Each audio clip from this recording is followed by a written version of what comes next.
Welcome to the Chico Creates podcast, where we interview local artists, musicians, and makers here in Chico, California. I am your host, Kira Barsotti, and with me today is Lindsay Hook. Lindsay is a freelance illustrator and product maker originally from Paradise, California. She created her brand Lantern Print Company in 2020 and has since designed and sold a wide range of products online, including her most recent project, the Lighted Window Tarot. Welcome. Hi, Kira. It's nice to see you. Yes. Yeah, it's great to have you. Thank you. Yeah, tell us a little bit about yourself beyond the bio. Oh my gosh. Well, like I said in the bio, I'm from Paradise, California, and as you are as well. Yep. And I grew up in my grandmother's pottery studio, so cool. I've been surrounded by art mostly my entire life. Kind of just experimenting here and there. I've done all sorts of stuff, but that really kick-started my creative aspirations, I would say. Other than that, I'm basically a Chico native at this point. I went to Chico State, got a graphic design degree, and I live here in town with my husband and 2 kids and chocolate Labrador. Love it. Sweet. So it sounds like you've been in the area a while. Yeah, absolutely. Forever. There was a small stint where I lived in Davis for about a year, but okay. But I came back pretty quickly after that since we wanted to start a family and, families nearby. We have lots of family here, so yeah, it makes it so much easier. Totally. Yeah, that was kind of our plan too. Yeah, really. Come back, have kids. Yeah. Very cool. Family's keeping you here, and absolutely. Yeah, and at this point, I think you're pretty locked into the creative community as well. Yeah. I mean, I've been here since college basically, so I've met a ton of people. It's lovely how diverse the creative community is here. You can find anyone doing anything. It's so cool. And just meeting all of those people and connecting in the community, it's so supportive. It's a great place. Yeah, absolutely. Do you have a favorite local spot or shop or place to hang out? I'm a huge homebody, so yes. I don't get out very often. Most of my guests are. Oh, really? Yeah. Oh, surprising. It's I'm just in my studio, just tinkering around. But I would say when we're wanting to get out, we like to go to 5 Mile in Table Mountain. And then for date nights and stuff, I love Mamona. Yes. At, one of my favorite restaurants. Totally. And then there's a few shops. I love shopping downtown. There's so many things. There's Upper Park. There's Chico's. Sweet Chico, the comic store, everything is down there, so we kind of peruse. Yeah, for sure. And so tell me a little bit about your background in the arts. Sure. So like I said, I grew up around art. My grandmother was a huge influence on me. She was a potter. Oh my gosh, a potter and a painter, and so she taught me how to draw and how to throw pots and things like that. And then from there, high school, obviously I dabbled, and then in college I went straight into a graphic design degree. I actually went to San Francisco for a summer before I started college. Oh, cool. Yeah. It was at the Academy of Art, and it was a summer high school experience, and so it was really exciting to kind of experience that artist culture there too. Totally. In San Francisco. Right. Yeah. I think my favorite class was the charcoal drawing class. It was just a new medium for me. I had never done it before, but it was so hands-on and just super fun.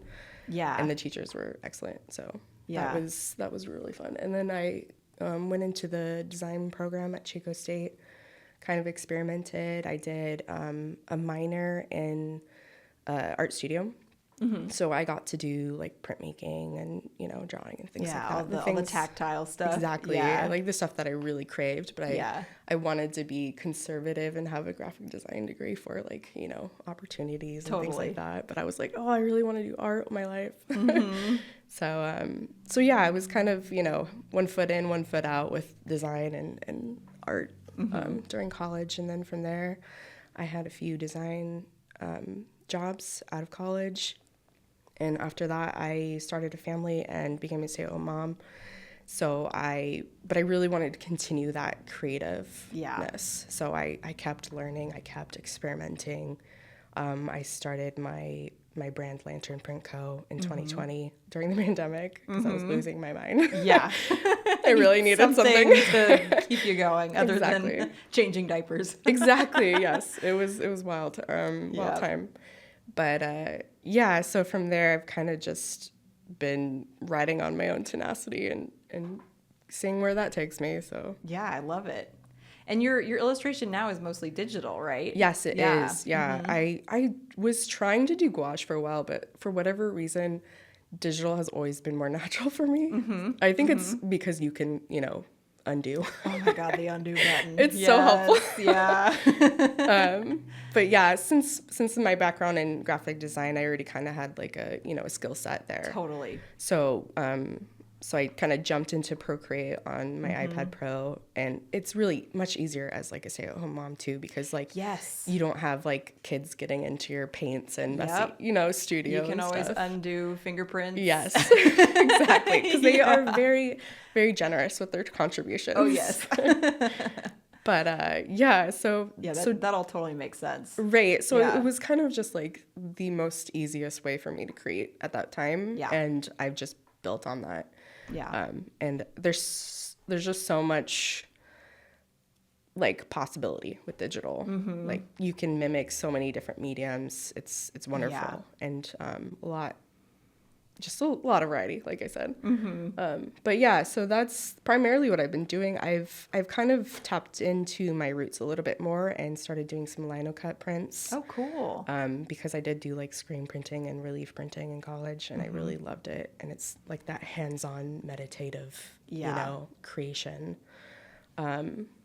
So I have done a little bit of that. With printmaking, there is no undo. No, there really isn't. So yeah, it's like it is almost nerve-wracking. opposite. Yeah. Yeah, but I kind of like, it's not as, I guess, like there's not a lot riding on it, so it's more just for my like creative outlet. Right? Yeah. So I just enjoy the process, and it was a little rusty at first, but I'm getting better. Awesome. Yeah. Do you have any rituals or routines when working on or starting a project? Oh my gosh. Usually I start with sources of inspiration. So I like to Google things. I like to use Pinterest. I like to see what other artists are doing. Usually I have like an idea and I just kind of get that spark of inspiration and then just research it like crazy. So I will like screenshot photos and kind of build like a little bit of a mood board, I would say, of like how I want the design or the art piece to go. And from there I start sketching. But I usually kind of just go straight into it and then just start messing around with the different elements because it's digital, so it's really forgiving. Right. So in a way, it's kind of more of an intuitive process. Yeah. I kind of just see where the composition takes me. And I will edit sometimes or just trash it if it's terrible. But yeah, it's more of an intuitive process, I would say. Yeah, cool. Well, and the nice thing about digital is you're then able to adapt one piece to fit a bunch of different products. And absolutely, that was, what first drew me to your booth. Oh, really? I think it was Mother May I last year, not this last one. Oh, okay, sure. Yeah. And I was amazed at all the different products. Like you had matches and you had, clothes and you had like all this stuff, which, and it was all very cohesive and. Absolutely. Yeah. Since time is kind of like a luxury for me, I try to utilize like everything as much as I can. So like sometimes I will reuse different like digital elements that I've created to create different compositions or just different products, like you said. Yeah. So I can kind of like repeat things across the board. And sometimes I don't know what's going to sell. Right. So it is nice to try to like try it on a diverse amount of product to see, what people, relate with. Yeah. Yeah, for sure. And so what does your creative practice look like on a day-to-day basis between managing kids and the business and? Oh, it's chaos. Yeah. I surprisingly thrive in chaos, but basically I'm very much a mood worker. So if I'm feeling inspired or creative that day, I will designate several hours to just focusing on a creative project. Or if I feel less creative, I will do kind of like admin stuff and like I have a lot of like package packing that I have to do just on a weekly basis. So I kind of knock those out like 3 times a week. But I like the flexibility of being your own boss and just like selecting when you do things and how long you do things. But usually it's kind of in the gaps of my life that I fill these projects in. So it's like in between taking care of the kids or cleaning or whatever needs to be done, I just fit in time here and there. Yeah. And since it's like such passion, it's like a passion project, right? So it's something that you want to do, so you fit it into your life, basically. Right. That, yeah, I get that for sure. Yeah. And what led you to, like, you know, the theme, you know, a lot of the themes of your lantern print company? Yeah, absolutely. So originally I was kind of just doing art that I thought people would like. And I've kind of done that like for most of my life. It's just like, what can I create that like people will like or buy or whatever. Yeah.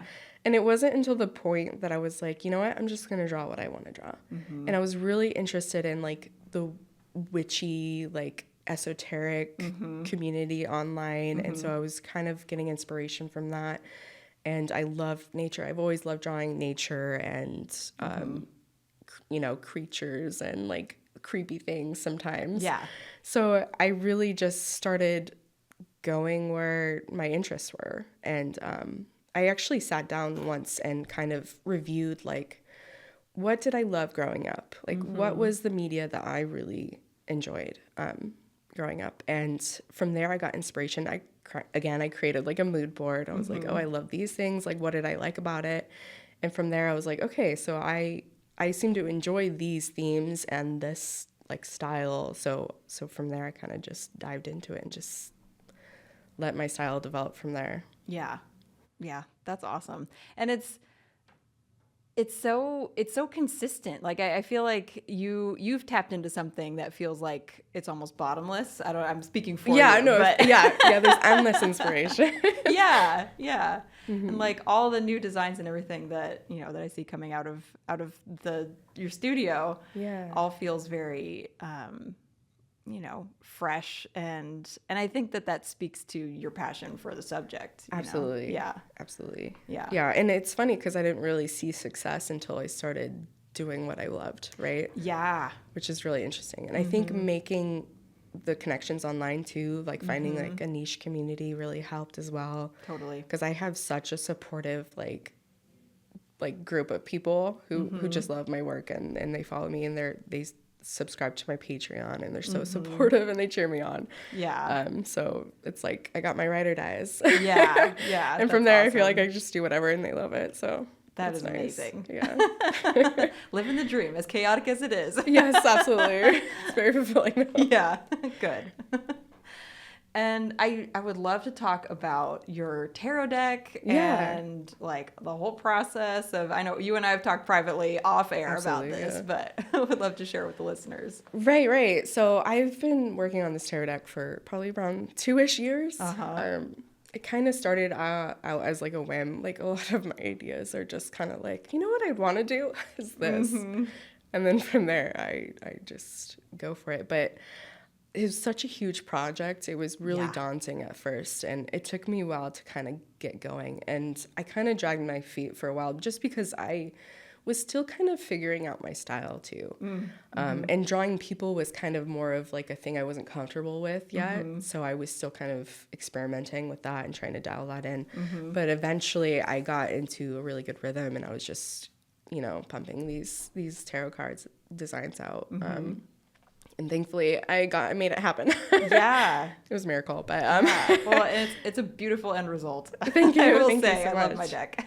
Yeah, I like to say that it's, like, filled with cozy magic. So it's kind of got really cozy vibe, a little bit of cottagecore, and it's all about kind of self-love. And it's really great for, like, sensitive folks who are more of, like, needing compassionate direction. Yeah.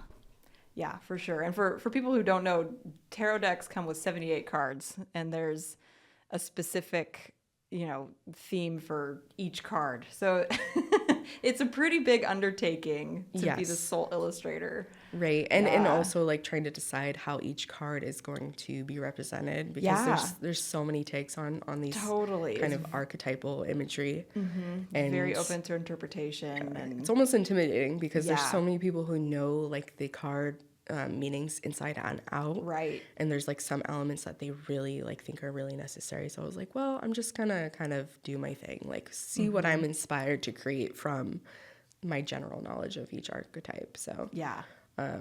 so yeah. Yeah. Well, I mean, I've used it, and I think it definitely speaks to like that supportive kind of nature that you're Awesome. going for That's good. versus, some decks are kind of intense. Yeah, like doom or gloom kind of thing. Yeah. Yeah. You get that kind of, fortune teller vibe where it's Right. like, oh no, something bad is going to happen. That's not at all the It's vibe. not.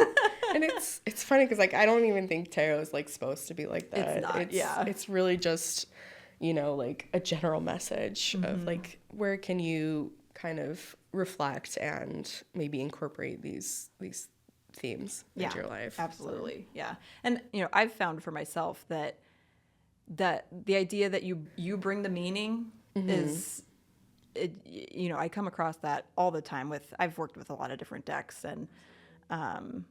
and yeah, it's a really great way for self-reflection more than anything, to kind of see if something doesn't resonate with you. If you pull a card and it doesn't resonate, just pull another card, and it helps get you like clarity on what you need and what you need to think about. For and, sure. Sometimes it's really great to get you to think outside the box of whatever you're, bringing to it. And I love the guidebook that you created with it thank too. you. Yeah, I really appreciated. Who did you collaborate with for the spreads again? So her business is Empress Intentions, and her name is Hannah Ray. She's someone who I connected with through a friend. She's a tarot reader. Very lovely, lovely woman. She's like just I relate to her from like a soul level, Yes, yeah. Yeah, she's just very kind, very sweet, just great. Yeah. So Well, I loved her spreads. yeah, Yeah. she has a very beautiful and intuitive like thought process when she came up with these. Yeah. It was really nice to work with her on those. Yeah, for sure. And then, yeah, like I said, I really like your guidebook too. Like, I appreciated the symbolism that it points out in each card, and I always love keywords. Absolutely. So you Me can too. like get as deep as you want. Exactly.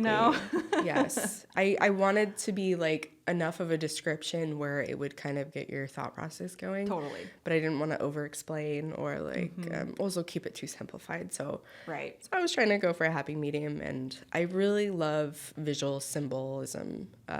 So having those kind of like this, I chose this design or this art element for this reason because it reflected these values of the card. And I do that a lot with my Patreon artwork.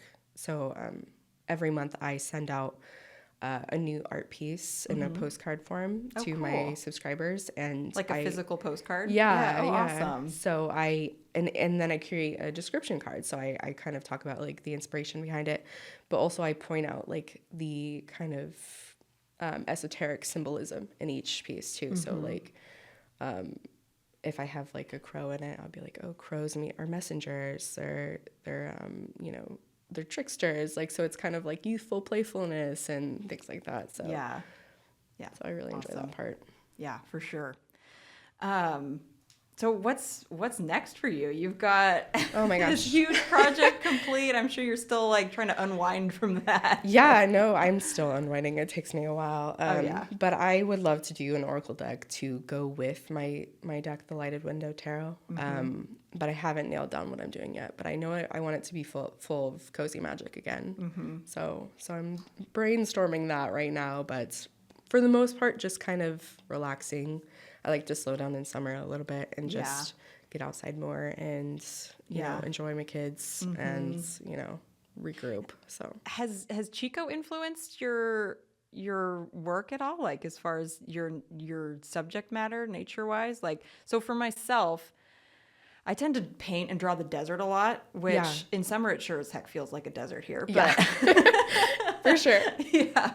But and so I'm always thinking like, oh, maybe I should live in the desert. But I almost feel like that would also take away some of the magic. That like why I'm so enchanted by the desert is also that I don't have to live in it. Right. I mean, there's So, like pluses and minuses to totally. everything, right? Yeah. Yeah, no, I usually try to do like fairly local to like California, like flora and fauna and stuff like Right.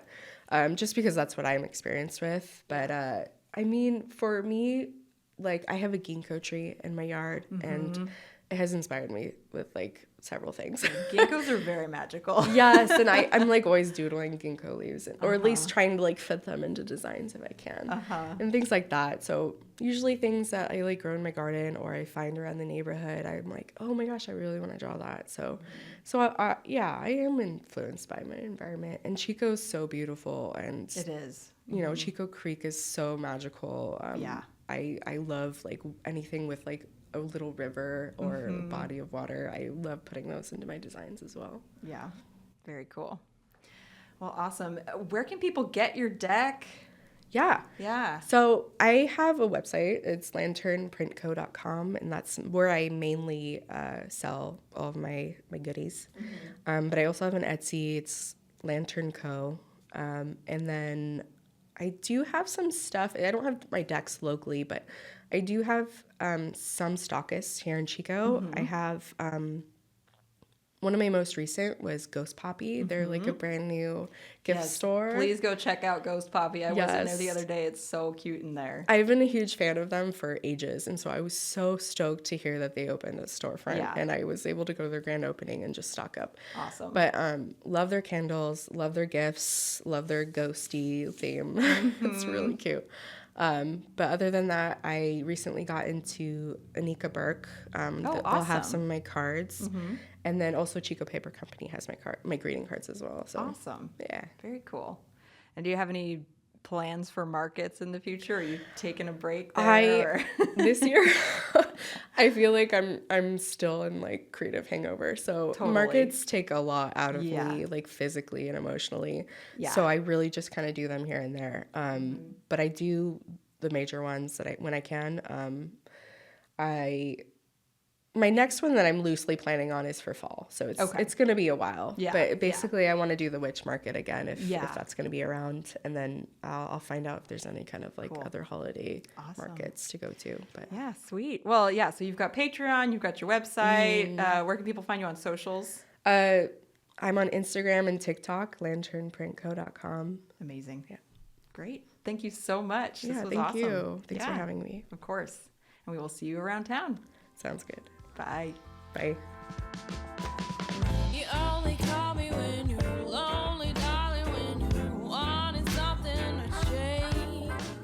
I wanted to give a huge shout out and thank you to Dara at Durham House Creative Company for jumping in to help with the Chico Creates podcast, social media, and marketing presence. Many of you may know Dara from her past work with the Artistry, Avenue 9 Gallery, Chiva, and/or the Chico Art Center. I look forward to our collaboration. If you're looking for someone to help with your social media, marketing, or branding, give her a call at 530-570-3045. If you love what we're doing with the show, please consider becoming a supporter for as little as $5 a month. And if nothing else, subscribing and leaving us a review on your favorite podcast player is always very much appreciated and will help other people find us and the stories we share. You can find Chico Creates on Instagram at chico.creates. Thank you for listening and being part of our community.